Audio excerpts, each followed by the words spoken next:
falar não só de hedonismo, vamos falar também de narcisismo. São termos até um pouco difíceis, mas que com certeza você conhece. Quando a gente começar a falar aqui, você vai começar a identificar algumas pessoas que são hedonistas, algumas que são narcisistas. E nós vamos bater um papo aqui com o pastor Leonardo Capuchinho, pastor Luiz. Sejam muito bem-vindos, querido, ao nosso bate-papo. Aqui é bate-papo, não é entrevista não, viu? É bate-papo, pode ficar à vontade para falar. Só para bater no papo aqui, vamos conversar. Ô, Léo, eu vou chamar de Léo. Gente, eu participei do casamento desse ser humano aqui. É verdade. Ajudou a me casar, graças a Deus. A Vanessa lá. Quase que a Vanessa queria correr lá, mas não, você fica aqui. Tem que segurar, em nome de Jesus. Casa com esse homem aqui. Ô, Léo, eu fico preocupado com o que está acontecendo com a igreja hoje, porque a igreja está sendo muito influenciada por certos valores que vêm do mundo. Sim. Nós temos um VT, viu, Luiz, pastor Luiz, que fala um pouquinho sobre essa questão do hedonismo, um pouquinho sobre essa questão do narcisismo. Vamos ver essa matéria e depois a gente discute sobre isso aí. Vamos lá. Ótimo. O que realmente importa? Nos tempos atuais, essa é uma pergunta relevante. Coisas têm ganhado mais valor do que pessoas. Aquilo que é passageiro tem sido endeusado e idolatrado, e o que tem peso eterno deixado de lado. Os prazeres da vida às vezes tomam nosso coração por completo e nos impedem de enxergar aquilo que verdadeiramente importa. Mas a instrução de Jesus é clara: buscai assim em primeiro lugar o reino de Deus e a sua justiça, e todas essas coisas vos serão acrescentadas. O foco deve estar nas coisas do alto, não em bens terrenos. Mas e para você? O que realmente importa? Rapaz, que loucura. Primeiro eu queria entender, por que o pessoal quando vai para essas baladas só fica levantando a mão? Você sabe por quê? Ele não consegue dançar. Deve estar tentando alcançar alguma coisa, né? Segundo, pareceu um cara ali tomando uns birinais lá, parecia o Pobel, não parecia o Gustavo. Mas não é o pastor Gustavo Pobel, deve ser irmão dele. É gêmeo, não parecia. Mas vem cá, a gente está vivendo uma sociedade que as pessoas estão pensando só nisso, né? Por que será? Esse endeusamento do prazer é algo muito terrível. A gente vê isso no mundo de uma forma geral e a gente vê nas tendências do mercado, nas tendências da mídia. A gente vê realmente as pessoas cada vez mais voltadas para si. O eu, ele tem se tornado o objeto mais importante, né? O eu tem se tornado o centro de todas as coisas. E como a gente eu ministro muito para jovens, então normalmente eu falo com eles que a tendência é tão grande do eu que aí, para ajudar, eles fizeram os smartphones com uma câmera frontal, onde eu posso ficar no meio de qualquer foto. É incrível, né? Porque é a tendência. A minha pessoa, a minha vida estar no centro de todas as coisas e eu ser o objeto, eu ser o Deus, eu ser o centro da minha vida, essa tem sido a mente da maioria das pessoas hoje em dia. No caso, que o pastor Luiz também é psicanalista, né? A psicanálise e a Bíblia, né? Elas são coincidentes ou elas são divergentes com relação a essa centralidade do eu? Boa tarde, Cássio. Boa tarde, telespectadores. Nós vivemos em um mundo que é caracterizado pela multidisciplinaridade. Então, tudo ao nosso redor é regido de modo multidisciplinar. Algumas pessoas têm dificuldade de coadunar tais coisas, não é?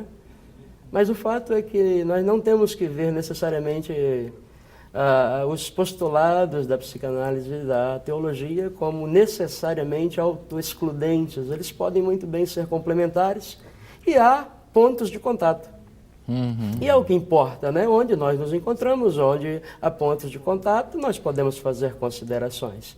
Onde nós divergimos, então resta apenas o respeito, né? A diferença que se encontra aí. Então há sim... há um momento onde a psicanálise tem algo a acrescentar, a contribuir. No caso dessa busca desenfreada pelo prazer, eu posso estar enganado, mas eu acho que é normal. Eu acho que como é que eu posso dizer normal?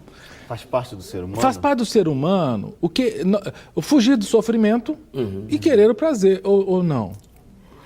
É natural, na verdade, está dentro do próprio pacote de autopreservação, né? o prazer, é bom a gente resgatar um pouco, Cássio, o conceito do hedonismo, né? O hedonismo, em sua origem, não tem absolutamente nada a ver com a forma como hoje se trata o termo, né?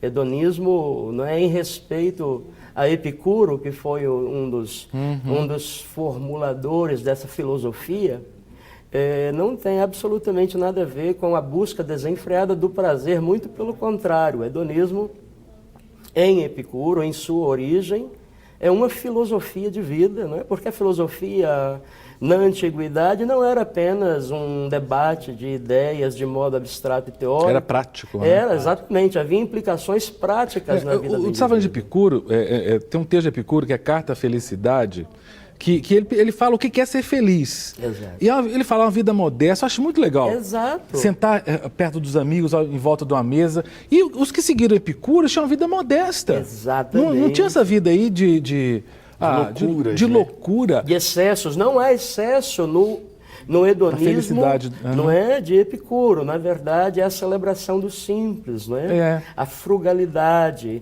e buscar o prazer nas coisas simples, não é?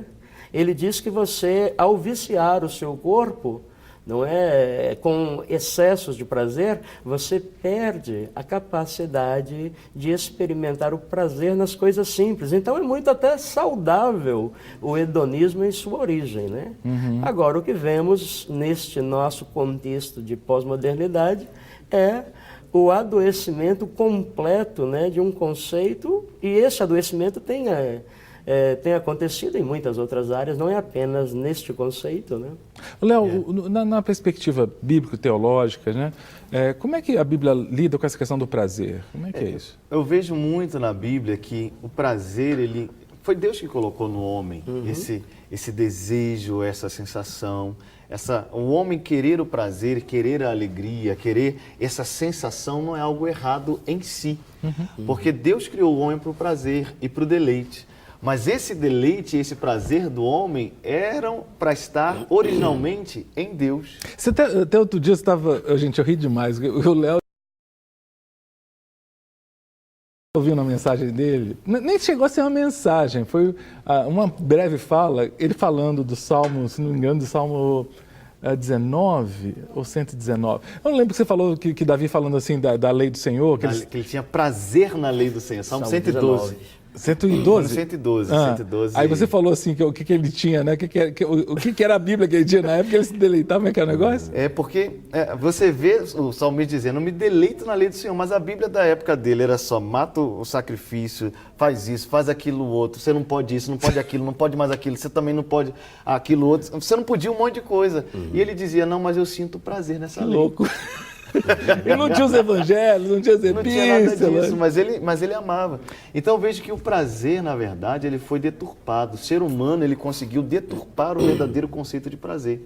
Porque o conceito original e bíblico de prazer é uma alegria, uma satisfação que o homem encontra em Deus. Incrível isso. Só que aí ele conseguiu, o pecado, ao entrar no ser humano, ao entrar no homem essa natureza de pecado, esse prazer ele foi deturpado. Então o homem agora sente prazer com coisas que não são prazerosas ou que não foram criadas para que dessem a ele esse prazer. A própria questão do sexo, né, que é uma questão interessante, porque teologicamente, né, sobretudo na Idade Média, desenvolveu aquela tese de que sexo é o pecado original e que sexo era mal em si, não podia ter prazer, tanto que era orientado sexo só para reprodução e tudo mais.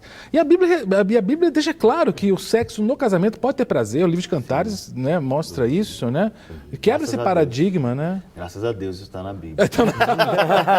Mas é que tá, o sexo fora do casamento, ele é um pseudo prazer. Exatamente. Né? Porque ele vem associado à culpa, né? Ele vem associado a tantas coisas que, na verdade, vão mais prejudicar o homem do que dar a ele realmente esse sentimento de plenitude. Você pode ver que as pessoas que buscam esse prazer desenfreado, elas não conseguem chegar àquilo que elas estão buscando. elas têm as sensações químicas de um prazer, vamos colocar assim, né? Elas têm as pseudo-sensações de que ela está completa, de que ela está plena, mas aquilo é tão passageiro que logo vem um vazio ainda maior do que a sensação de prazer que ela momentânea que ela experimentou. Não, hoje em dia aquela questão do consumismo. Eu quero um smartphone novo, eu quero um carro novo. Compra! Sabe, é igual cachorro atrás do carro. Late, late, late, que é atrás do carro. O carro para, ele olha pro carro. E não sabe mais o que fazer. Porque essa insaciedade pelo prazer, ela revela um tremendo vazio, né, no coração humano. Né? Exatamente. O homem, ele fica vazio porque ele não está encontrando a verdadeira alegria. Ele está encontrando algo que proporciona a ele impulsos, que proporciona a ele uma adrenalina, que proporciona a ele uma sensação, um sentimento, mas não uma plenitude no coração. Porque enquanto ele não volta para a sua origem, ele não vai conseguir ter a saciedade. É a mesma coisa do seguinte, é muito bom, eu vejo assim, é muito bom comer bacon, hambúrguer. É muito bom. Não dá almoço, Léo. Faz isso com a gente, não. Não, é maravilhoso, não é? Tomar um refrigerante. Gente, coisa boa. Tomara que meu personal não esteja nos assistindo nessa hora. Mas é muito bom. Agora, isso realmente causa ao seu corpo aquilo que necessita? Não. Às vezes você está com fome e você se enche de guloseimas, se enche de hambúrguer, se enche de coisas que na verdade não vão te saciar. Então aquilo ali vão te dar uma sensação de que você está cheio, mas na verdade você não produziu nada de bom. É verdade. Nós estamos aqui recebendo mensagens no nosso WhatsApp, que, para quem não sabe, é 31 984029756, 984029756. A Sônia, lá de Pernambuco, ela é de Palmares. A Sônia e a Elaine, né, mandaram a seguinte questão: os melhores líderes são aqueles que aprendem a reter seus egos e a moderar os efeitos negativos do narcisismo. Pastor Luiz, tem uma parte da música do Caetano Veloso que eu sempre lembro do refrão dela: Narciso acha feio o que não é espelho, né? Falando do narcisismo, né? A gente citou um pouquinho da origem do hedonismo. Narcisismo também é da Grécia Antiga, aquela tese do homem que morreu afogado porque ficou se observando no espelho d'água, mais ou menos isso, né? O que é o narcisismo? O narcisismo, dentro da teoria psicanalítica, não é necessariamente algo pejorativo, né? Como nós vemos no dia a dia as pessoas falarem, né? Narcisismo faz parte do processo de composição da imagem, da autoimagem. E, de um certo modo, todos nós somos narcisistas, não é? Todo mundo gosta de um selfie. Todos nós gostamos do espelho, né? E ficamos ali nos observando e nos retocando, né? Para nos parecermos bem. Então, dentro de um certo grau, todos, sim, somos narcisistas. Agora você tem, né, quando se trata dessas patologias, não é? Você tem aquele indivíduo que ele é muito perceptível nos grupos sociais. Ele busca atenção, ele quer aparecer, ele precisa de ver-se, não é, no espelho do outro. Pois é, tem algumas pessoas que eu acho que pecam por superexposição, por exemplo, em rede social. Exato. Sabe? Mas é um tal de selfie, posta isso, estou levantando, estou fazendo... que preguiça! Ali você tem nas redes sociais hoje, né? Para nós que somos estudiosos da área, é um laboratório tremendo, né, que a gente pode avaliar e analisar e tirar conclusões, né? Como há um número muito grande de pessoas adoecidas e elas não percebem isto, né? Essa superexposição, essa hiperexposição da imagem é, na verdade, um dos sintomas daquele narcisismo que já é patológico. Não é? Então, de vez em quando, você postar uma foto sua, você, sua família... De vez em quando, né? De vez em quando é normal. Né? Porque tem gente que faz diário, cara. Todo dia, toda hora. Toda hora. E Exatamente. você percebe que o objetivo dela é trazer a atenção para si. Ela está em busca de elogio. Ela está em Exatamente. busca de que as pessoas digam, nossa, você é bonita, nossa, como você faz isso bem, como você faz aquilo bem. Né? Não parece com aquele tocar trombeta sabe, que a gente se refere na Bíblia, né? Você vai dar, né? Jesus falou, você vai dar uma oferta, uma esmola, não toca trombeta, não fica, né? Não, já ouvi histórias de pessoas em momentos de conferências, de louvor e adoração, de moveres do Espírito Santo, dá pro amigo o celular e falar assim, ó, na hora que eu cair, você tira uma foto. Não. Sério? Exato, Jesus, Na hora que eu estiver no toma conta. mistério aqui, você filma aí pra mim. É mesmo? Então as pessoas, Não elas duvido, têm não. essa necessidade. Não precisa duvidar não, já vi. Meu Deus amado. Mas aqui, o que a Sônia e a Elaine falaram é que tem muitos líderes que têm que começar a dar uma contida no ego. Porque isso é muito sério. Quando você está ali no púlpito, quando você está à frente de uma comunidade, o velho homem quer dar uma ressuscitada, né? Você é bom mesmo, né? Quando você está pregando, aí as pessoas estão prestando atenção. Olha como é que você... Eu acho que é uma luta, né? Aquela coisa assim... É uma luta constante. A pastora Ângela, ela fala algo que eu acho muito interessante. Ela fala que o orgulho é igual barba.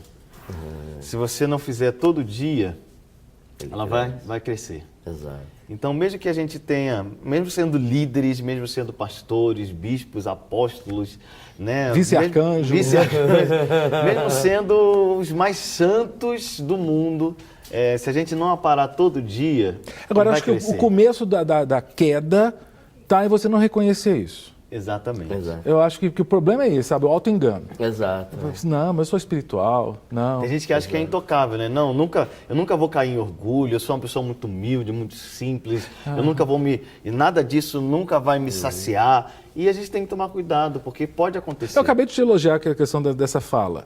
Eu acho que a espiritualidade está em você processar bem isso. Fui elogiado, mas eu não posso me achar. Exato. Porque eu acho que essa idolatria do eu é mais ou menos esse processo. Assim, você começa a se achar, você começa a acreditar. Exato. É em Provérbios que fala que o homem é provado pelos elogios que recebe. Exato, Né? exato. O Caio Fábio, né, ele escreveu aquele livro que foi um marco na igreja nos anos 80, né, a Síndrome de Lúcifer, onde tudo isso é exposto biblicamente de um modo muito, muito inteligente.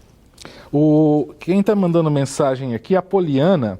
Ela está mandando pelo 984029756, nosso WhatsApp, e ela é de Belo Horizonte. Ela fala assim, é correto afirmar que somente as pessoas que são moradas do Espírito Santo podem ter a alegria plena que só o Senhor nos proporciona?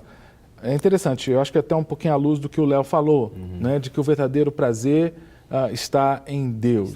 O que vocês pensam? Eu penso que realmente uma pessoa só pode ter a verdadeira alegria se ela tiver um encontro real com a pessoa de Jesus Cristo. Não tem como ela viver uma verdadeira plenitude de alegria sem isso. Dentro do nosso conceito, do meu conceito de Bíblia, daquilo que eu entendo, do que a Bíblia diz, daquilo que eu entendo dentro da teologia, não tem como. A pessoa pode ter na vida muitos momentos de alegria, muitos momentos de felicidade, mas tudo nessa vida é passageiro. Tudo vai passar. E pelas próprias palavras de Jesus, ele disse que a alegria que ele daria, que a paz que ele daria, ninguém ia conseguir tirar. Ou seja, essa é a que ele dá que realmente dura. É essa que realmente vai prevalecer na vida de uma pessoa. Agora, o que eu percebo, Luiz e Léo, é que às vezes, que muitas das nossas igrejas, elas estão propondo uma outra alegria. Não é alegria nem de Epicuro, da modéstia, da frugalidade. Não é alegria de Cristo. Parece que é aquela alegria que vem pelo consumo, pelo ter e não pelo ser. Eu queria deixar, então, essa questão para a gente começar depois do intervalo. Já até coçou aqui ali. Porque me parece que as igrejas estão trazendo pessoas com essa promessa de uma alegria, mas que é uma alegria diferente da que Jesus propôs. Eu queria que a gente discutisse um pouquinho sobre isso. Tá? Mas vamos voltar aqui para a questão, né, da oferta de uma alegria que muitos líderes estão oferecendo para as pessoas, venha para a minha igreja, venha para a minha comunidade, porque aqui você vai ter a verdadeira alegria. E Jesus vira só um detalhe nessa história. A alegria é o emprego, a alegria é a cura de uma enfermidade, a alegria é um carro novo. Me parece que é muito mais uma questão de julgar para a torcida. Sem dúvida. Vocês concordam comigo? Sem dúvida. São mecanismos de manipulação que a gente vê em todas as religiões, né? No meio cristão, infelizmente, não é comum e pior, aumenta muito mecanismos de manipulação através da fraqueza, da necessidade, do desespero, né? É a forma mais sórdida de manipulação, né? A manipulação da angústia, do desespero, sofrimento, né? Não é do sofrimento das pessoas. E eles estão aí desde sempre, né? Os mercadores da fé, os charlatães. E o seu discurso é muitas vezes convincente. E pega a pessoa exatamente naquele ponto onde ela está mais desesperada. E a pessoa desesperada, ela tende a agarrar-se àquilo que surgir, não é? E eles sabem muito bem como instilar nessas pessoas a esperança de que algo mágico vai acontecer, né? Eu vejo muito isso naquele texto de Gênesis 14, quando Abraão está voltando da guerra. E ao encontro de Abraão vem dois reis, vem o rei de Sodoma e o rei de Salém. Né? Então gosto muito de pegar aquele texto para falar exatamente sobre essa diferença das duas propostas que são feitas por Abraão. O rei de Sodoma, ele faz uma proposta para Abraão que é exatamente assim: olha, me dá as pessoas e eu vou te dar as coisas. Vamos trocar, vamos fazer uma troca aqui. Você me dá as pessoas e eu te dou as coisas e fica tudo bem. E Abraão responde para ele: olha, nem um fio de sandália eu quero de você, para que você não diga lá na frente, eu enriqueci Abraão. Mas ele está realmente instigando o interesse. E é assim que eu vejo muitos líderes, muitas igrejas hoje em dia. Elas só estão despertando o interesse nas pessoas. Só estão instigando o interesse delas, esse hedonismo, essa busca pelo prazer, essa busca pelas coisas. Né? Você esquece as pessoas e fica com as coisas. Tem seu carro novo, sua casa nova, tudo que você quiser, você pode ter, só você vir para cá que eu te ofereço. E aí o rei de Salém, que é Melquisedeque, vem com uma outra proposta para Abraão. Ele oferece para Abraão pão e vinho. Ele oferece para Abraão aquilo que é um símbolo na Bíblia da comunhão. E é o que o Evangelho realmente ele propõe. O Evangelho não veio oferecer para pessoas coisas. Ele veio oferecer para as pessoas comunhão e intimidade com Deus. Assim. Ele veio para oferecer às pessoas a religação com Deus, a pessoa de Jesus Cristo, a intimidade, esse relacionamento com Ele. Então eu vejo que quando as igrejas elas se afastam desse relacionamento com Cristo e começam a pregar mais a respeito das coisas que as pessoas podem obter pelo poder de Deus e pela fé, elas estão se afastando da centralidade do Evangelho. Mas o problema, concordo plenamente, acho que foi brilhante a sua explicação, mas o problema é que muitas vezes a gente olha para essa igreja, essa igreja ou esse grupo cresce. Cresce. E aí? Aí é que está, eles crescem. Há um ditado que diz que para cada 10 manipulados, não é? Passivos, existe um manipulador compulsivo.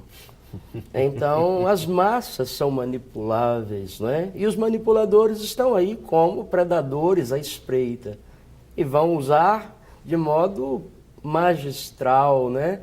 As ferramentas que tem para manipular as pessoas. Então, as igrejas crescem. Na verdade, a gente tem que colocar isso à luz das Escrituras e perguntar: isso é crescimento ou isto é inchaço? Eu vejo, por exemplo, pastor Luiz, que tem igrejas que vão crescendo e essas pessoas elas vão vindo e vão chegando.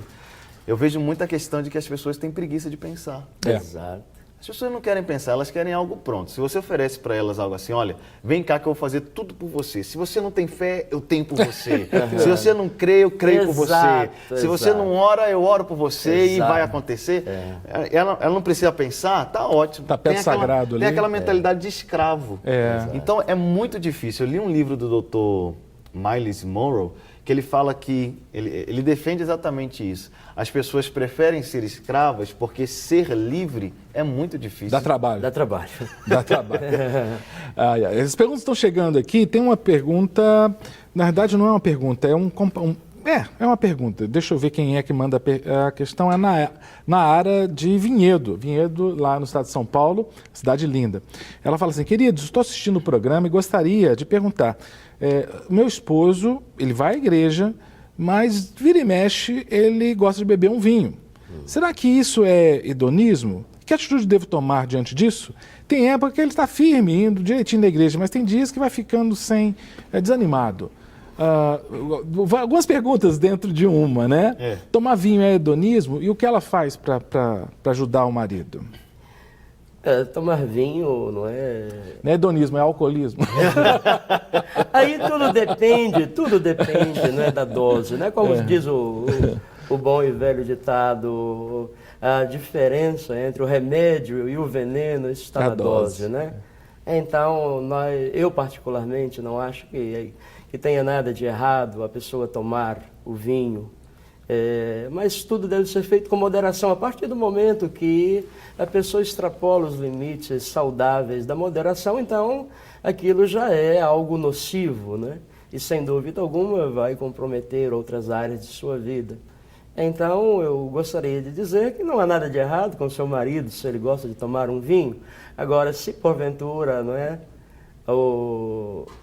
o ato, né, o hábito de tomar vinho já está interferindo de algum modo na vida social, na própria prática de sua fé, então nós devemos chamar a atenção para, não é, o fato de que podemos estar entrando aí num terreno comprometedor que pode nos trazer dano. E eu vejo que muitas vezes as pessoas utilizam dessas coisas como fuga para o prazer. Não apenas o vinho, que é a bebida alcoólica, mas tantas coisas as pessoas usam como para substituir o prazer que ela deveria ter em Deus, ou o refúgio que ela deveria ter em Deus. Comida. A própria comida, o chocolate, o próprio programa de televisão. Não, minha fuga, preciso ter alegria, eu tô muito triste, estou deprimido. Vou assistir uma comédia. Então, isso não é que seja errado em si a pessoa fazer isso, mas ela não buscar a Deus em primeiro lugar. Esse é o erro. Esse é o erro. Aprender esse caminho de ter o refúgio. Não é fácil. Todos nós aqui sabemos que muitas vezes não é fácil. Mas aprender esse caminho de ter o seu refúgio de prazer e de alegria em Deus, todos nós como cristãos precisamos ter isso. Tem gente que vai no shopping, né, Léo? Tem. Vai, sabe? Tem um prazer em comprar. Não quero ser assim machista, mas principalmente as mulheres, parece, né? Mas parece que tem estudos que mostram que parece que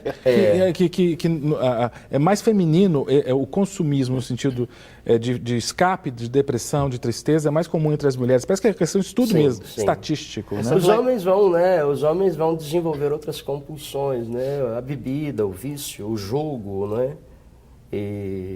Mas são apenas diferentes formas de compulsão para o indivíduo se livrar dos conflitos internos, das tensões que estão, de algum modo, o angustiando. Né? E são rotas de fuga, mas são rotas de fuga absolutamente equivocadas, né? E é necessário que haja cuidado e tratamento até. Eu estou recebendo aqui várias mensagens pelo WhatsApp, a mensagem do Lucas de Sarzedo. Eu vou pedir à nossa diretora, Vanessa, anote aí, ele está propondo uma pauta legal aqui sobre perda de salvação. Né? Como não é o tema hoje, né? Mas anota aí, viu, Lucas? Hoje a gente não vai falar de perda de salvação, porque estão falando sobre hedonismo, sobre... essa busca pelo prazer, busca pelo prazer e tudo mais. Perda, isso. Estou conversando com a minha diretora aqui pelo ponto. Perda de salvação, viu, diretora? Mas o Lucas diz que está gostando muito do programa. Abração, Lucas, obrigado. Quem está também mandando um abraço para a gente aqui é a... Cadê o nome dela? Ela é de Nova Friburgo, mas não disse o nome. Tá? Diz que eu sei que é ela porque tá ligadinha. Se puder, manda um abraço para mim no ar. Ok, meu nome é Mari. É Mari. É Mari. É M-A-R-E. Mare. Mare. É. Maré não é, não. Mare, né? Mare, um abraço, querida. Boa tarde, pastores. Quando somos salvos, podemos perder... De novo? Ah, ô, Lucas, você está preocupado com esse negócio, rapaz. Nós vamos fazer um programa, ô, Vanessa, viu? Outra pergunta do Lucas. Vai ter que fazer. Rapaz, esse programa vai ser bom. O programa vai ser bom. Esse vai esquentar. Agora, sobre essa questão da busca do prazer, né? O que eu tenho visto, e aí é uma coisa que me causa espécie, assim... Eu já vi vários pastores e pastoras, missionários falando o seguinte: na minha igreja tem balada para os jovens, porque é assim que eu atraio os jovens. A minha igreja tem festa isso, porque é assim que eu atraio. A minha igreja tem circunstâncias, Halloween. eventos que promovem prazer, para que, sabe, é uma isca para chamar os jovens. Normalmente é com o jovem que faz isso. Exato, Né? O que vocês pensam disso? Eu confesso que eu fico um pouco incomodado. Eu não sei se é porque me parece que às vezes é propaganda enganosa, sabe? Aquela coisa assim. Que você está falando, te peguei, você tem uma cruz para carregar. Pô, mas você não falou isso no início. Só uma isca. Foi uma isca. O que vocês acham? Olha, eu vejo que nós temos que... Tudo é a questão da dosagem. Eu não vejo erro em se fazer algumas programações e eventos que possam atrair os jovens. Você tem que saber como fazer, em que dosagem você vai fazer, né? Para não ser algo igual àquilo que é do mundo. Uma coisa, porque eu não vejo que o prazer é algo errado. Então não é errado você ter uma festa, não é errado você dançar, não é errado você... Nada disso. Algumas pessoas, porque tem gente que não sabe dançar. Deveria nem começar, né? Eu, por exemplo, mas deixa quieto. Então eu vejo que é uma boa estratégia, se ela souber ser usada. Eu vejo que algumas pessoas não sabem dosar isso e acabam perdendo exatamente até mesmo as pessoas. Ao invés de evangelizar e ser um atrativo para que as pessoas venham, às vezes elas usam como um objeto de contaminação dentro da igreja. Então, saber separar bem isso, eu vejo que é a sabedoria que a gente precisa ter. Mas é interessante, porque essa questão do prazer, do hedonismo dentro da igreja, já ouvi muitas vezes a pessoa falar o seguinte: eu gostei do culto. Essa expressão, gostei do culto, normalmente eu gostei porque eu gostei do louvor, porque a palavra me impressionou e tudo mais. Me parece que nós estamos num momento da história da igreja de antropocentrismo, assim, do homem no centro. E eu vou na igreja que me agrada, não onde eu posso servir. Entende? E se o pastor está pregando os sermões que eu não gosto, eu vou pular de igreja. Se o louvor não toca as músicas do Diante do Trono, do Fernandinho, vou para outra onde toque. Parece que a gente está vivendo uma lote de clientes, né? Não, na igreja. Infelizmente, na verdade, né, você disse anteriormente, o hedonismo na igreja, o hedonismo não está na igreja, o hedonismo está no homem, né? E o simples fato de o indivíduo ter se convertido e ido para a igreja não significa que ele não carregue ainda as lutas, né, com esta natureza caída. É difícil para nós admitir, mas nós somos uma raça caída, somos lesados e não haveria modo de reconstrução, não é, dessa criatura caída, não é? Senão mesmo a vinda de Jesus e a proposta, né, do novo nascimento. Então a igreja está repleta de pessoas que não teve uma experiência de novo nascimento, uma experiência genuína, não é? Então é natural que se veja isto dentro da igreja. E líderes que também não nasceram de novo não são raros, não. Líderes que precisam, né, de uma experiência mais profunda não são raros. E estes líderes, eles acabam promovendo essa mudança de eixo da igreja, né? A igreja deveria ser cristocêntrica. Esta, na verdade, é a proposta que fosse cristocêntrica.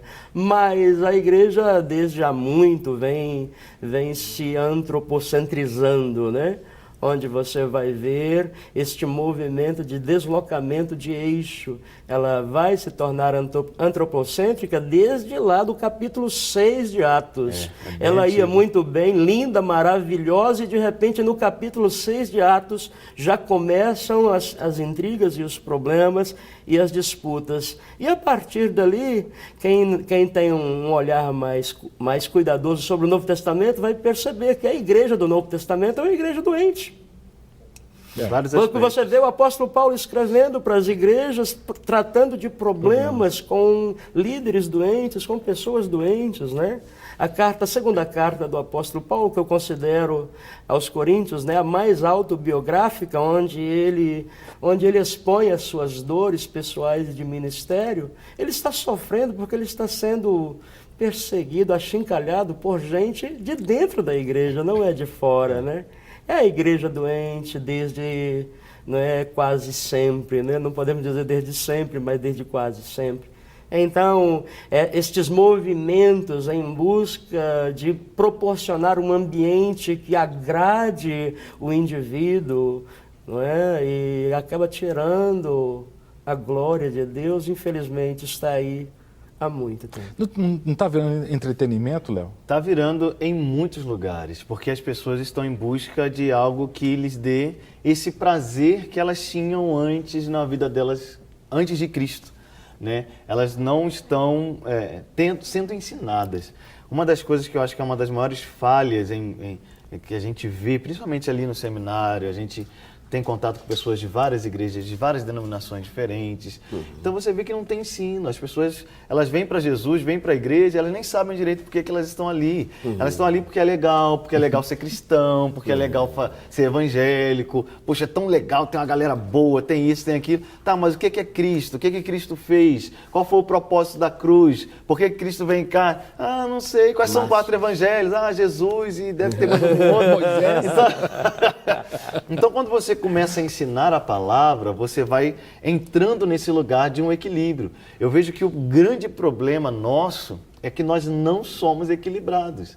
Nós não sabemos medir muitas vezes, porque também a igreja não tem que ser um lugar chato, né? Chato, ele não tem que ser um lugar de... Não, então você vai chegar na igreja, vai ser assim, vai ser num lugar escuro, onde você vai se sentar no chão frio com um monte de espinho ali para você ajoelhar no milho depois. Não, também não é assim. Exato. Tem que ter um equilíbrio entre uma coisa e outra. Né? No milho, tem que ter um Você equilíbrio. vai ter que ouvir aquele pastor pregando 3 horas. Não, mas vamos colocar um pastor gago aqui para você ouvir, gago e fanho, para você ouvir durante 5 horas. Não, também não é assim. Mas a pessoa também, ela falta o compromisso, falta a fidelidade. Nos nossos tempos, há uma crise de fidelidade. Há uma crise de compromisso. As pessoas não querem se comprometer. Mas sabe o que parece? Sabe essa coisa assim, quando a economia está fraca, as lojas não estão vendendo, aí o comércio liquida. Eu fico assustado, a pessoa na rua, você pode estar com o nome sujo no SPC, no Serasa, que não vou te emprestar. Eu fico, como é que é isso? Né? Parece que as igrejas estão fazendo mais ou menos assim, para encher. Então, vai liquidando. Vai liquidando. Temos aí hoje um grupo, né, que é o grupo que mais aparece, muito grande, é que as pessoas são batizadas quando chegam, né? Elas nem mesmo passam por um processo de... Afinal, o que você está fazendo? O que significa isso? São batizadas e participam da ceia, não é? De modo assim, tudo muito rápido e automático, né? E é algo que nos chama a atenção. A igreja primitiva, para que o indivíduo participasse da ceia, ele tinha que passar por um escrutínio violento, né? Para provar que se realmente ele estava aliançado com Cristo ou não. Porque a consequência era até a morte, né? Exato. Não que eles se matassem, mas porque o negócio era sério, Exato, né? Bom, assim como sério também é o cumprimento dos nossos horários. Nós estamos no final. Léo, obrigado, querido. Pastor Luiz, obrigado, viu? Muito prazer, obrigado Papo pela muito gostoso. Graças a Deus. Para receber todas as novidades do canal, inscreva-se. E se curtir o vídeo, clique em gostei. Aproveite para acompanhar a Rede Super nas redes sociais.